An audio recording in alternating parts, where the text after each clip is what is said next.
ನಾಯಕರು ವಿಧಾನಸೌಧದ ಗಾಂಧಿ ಪ್ರತಿಮೆ ಬಳಿ ಪ್ರತಿಭಟನೆಯನ್ನು ಹಮ್ಮಿಕೊಂಡಿರುವಂಥದ್ದು. ಇದ್ರ ಬಗ್ಗೆ ಮಾತನಾಡೋದಕ್ಕೆ ಮಾಜಿ ಸಚಿವರು ಮತ್ತು ಹಿರಿಯ ಶಾಸಕರಾದಂತಹ ಸುರೇಶ್ ಕುಮಾರ್ ಅವರು ನಮ್ಮ ಜೊತೆ ಇರುವಂಥದ್ದು. ಸರ್, ಇವತ್ತು ಪ್ರತಿಭಟನೆ ಹಮ್ಮಿಕೊಂಡಿದ್ದೀರಾ. ಪ್ರತಿಭಟನೆ ಉದ್ದೇಶ ಮೌನವಾಗಿ ಮಾಡ್ತಾ ಇರುವಂಥದ್ದು ಹೈಕಮಾಂಡ್ಗೆ ಅಂದ್ರೆ ಕಾಂಗ್ರೆಸ್ ನಾಯಕರಿಗೆ ತಲುಪುತ್ತಾ ಅನ್ನೋದು.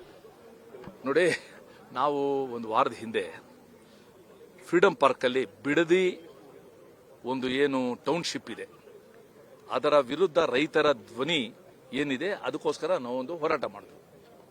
ನಾನು ಅವತ್ತೊಂದು ಮಾತಾಡಿದೆ, 800 ಮೀಟರ್ ದೂರ ಇದ್ದೀವಿ, ಅದೇನಾದ್ರು ವಿಧಾನಸೌಧ ಕೇಳದೇ ಇದ್ರೆ ಇದೊಂದು ಕಿವುಡು ಸರ್ಕಾರ, ಆ ಹೋರಾಟ ಕಾಣದೇ ಒಂದು ಕುರುಡು ಸರ್ಕಾರ, ಅದು ಅರ್ಥ ಆಗದೆ ಇದೆ ಇದು ಹೃದಯಹೀನ ಸರ್ಕಾರ ಅಂತ.